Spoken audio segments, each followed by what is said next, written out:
Cet homme essayait de tirer sa mère, qui était en fauteuil roulant, vers le rivage en tirant sur sa corde. Il s'avère que tout le monde était en train d'évacuer à cause des inondations. Mais la belle-fille s'est approchée et a crié après l'homme sans dire un mot. Elle espérait que l'homme abandonnerait sa mère.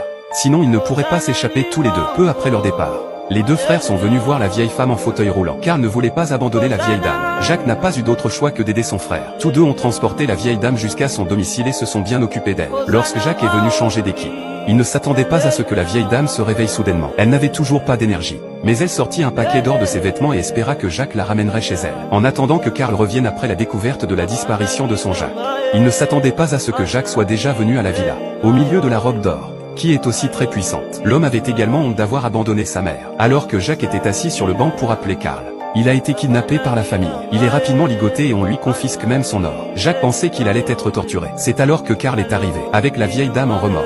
L'autorité de la vieille dame était trop forte pour les frères. Ils ont donc laissé Jacques partir.